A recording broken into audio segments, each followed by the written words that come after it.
So before you marry a girl, just kind of make sure you get all the important stuff figured out. Are you compatible? Are you into the same stuff? Do you get along well? Are you good at conflict? Does her family have a history of murder, ghosts, and or demons? It's a big thing to know going in.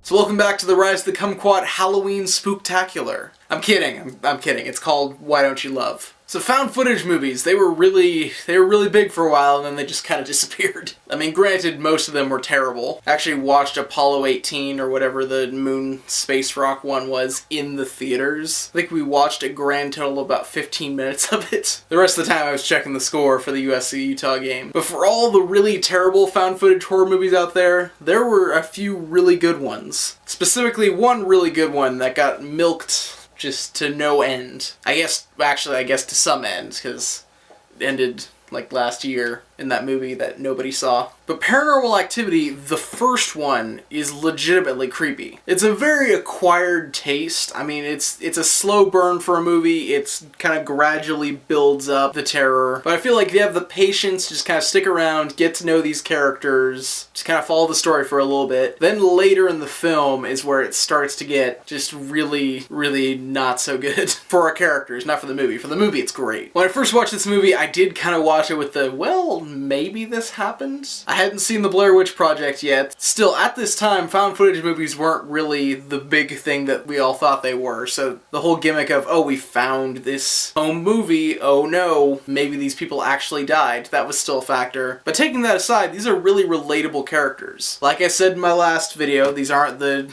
24-year-old Abercrombie and Finch models that went up into the woods and got killed by Jason. This is a 30-year-old married couple. They pay taxes, they're trying to build a family together, they're level-headed and rational. So they get terrified, it actually kind of means more to the story in a way, if that makes sense. So what makes this movie scary? First off, ever since Jaws, there's been this cliche, well, what you don't see is the scariest part. But it really is true when it's done right. Guys, if you want to make a scary horror movie, you need to get your audio down. I'd say anywhere from 60 to 90% of what makes a horror movie scary is the audio. Because seeing someone with blood in their mouth isn't that scary. Hearing someone like gargling and like choking on blood as like their neck's really messed up,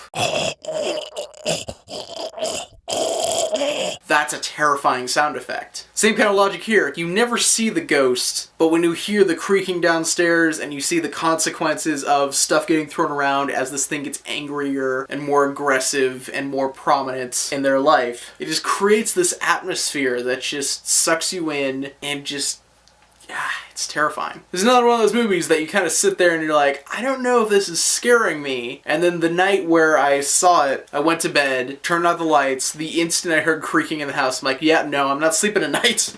I am not going to bed. This is terrifying. Because that's the other aspect. This is what sets it above all the other Paranormal Activities for me. This movie, for the most part, like I'd say about 60 to 75% of the movie takes place in their bedroom at hours where you'd normally be sleeping. It's not in some far distant off place. It's not like they went up into a cabin in the woods, someplace like, no, stay away from there. This is a place of comfort. When you were a little kid, what was the first thing you did when you got scared of what was in the closet? You hid under the covers. In this movie, hiding under the covers isn't going to do anything. In fact, your own home, your own place of sanctuary, is the place where you're at the most danger. That's a really interesting place to go for a horror movie. And it really does mess with you at like 1 in the morning after you've seen this movie and the house settles at night and you're like, well, shoot, lights on, I guess I can sleep tomorrow afternoon, maybe, when the ghosts aren't around. And that's, I think the Paranormal Activity franchise is very comparable to Five Nights at Freddy's, which was for those of you who don't know, Five Nights at Freddy's was a video game, very, very popular over the past, I'd say, year. When it was just Five Nights at Freddy's by itself, it was a really cool, creepy game. Essentially, you're in an office, you're watching security cameras, you're at basically a haunted Chuck E. Cheese type place. There's these animatronics that come to life at night that kind of roam by themselves. And your job is to keep them out of your office and to survive till 6 a.m. the next morning. These animatronics won't move while you're watching them on the security cameras, but every time you pull up the security cameras, you drain power from your main generator. And in order to keep them out, you have these electronic doors that will come down. But to keep the doors down, you have to use power. And if the power goes out before 6 a.m., the whole power in the restaurant goes out and then the animatronics just come and get you. So the more tense you get, the more inclined you are to use power. And the more you use power, the scarier it gets because you're running out of power and you're watching the battery slowly drain. You're like, oh shoot, I can't do that. But at the same time, there's stuff out there that I need to keep out. And that stress just weighs down and it creates this vicious cycle of using power until eventually you're dead. At the same time, with Paranormal Activity, the more you want to document this creature and the more you want to learn about it, the more aggressive it gets. So when it attacks, you want to know why it attacks, which leads to more of it getting violent and throwing stuff around. Until eventually, well, I'm not going to give any spoilers, but it's not a fun time at this house.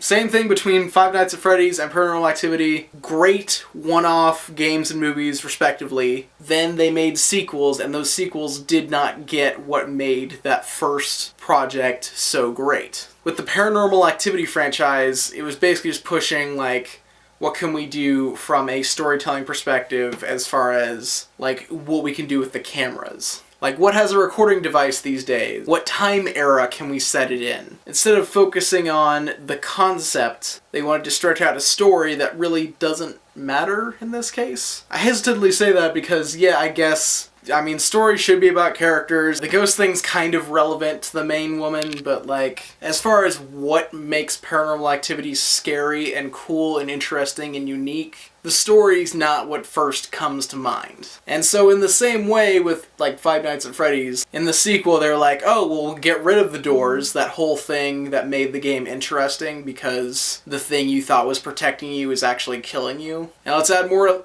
animatronics, and that was the mindset from then on out. Basically, as soon as it became FNAF, as soon as the name Five Nights at Freddy's became an abbreviation that became a word, they just stamp on FNAF 2, FNAF 3, FNAF 4, FNAF the movie, FNAF whatever. That's when it stopped being about the core concept and started being about, let's pump out as many games as possible from this franchise. In Paranormal Activity's case, that wasn't really, I mean, Paranormal Activity to become PA this, but like, the name became associated with just, here's a generic horror movie that we're going to pump out every year. Here's a new type of camera we need you to use. Here's a new gimmick we need you to use. Now give us 40 minutes of characters that we don't really care about and then throw in some jump scares at the end. And all of that diminished what the first Paranormal Activity was. This cool, creepy, original movie that scared you in a way that horror movies rarely do. Like, there's Nightmare on Elm Street, but that's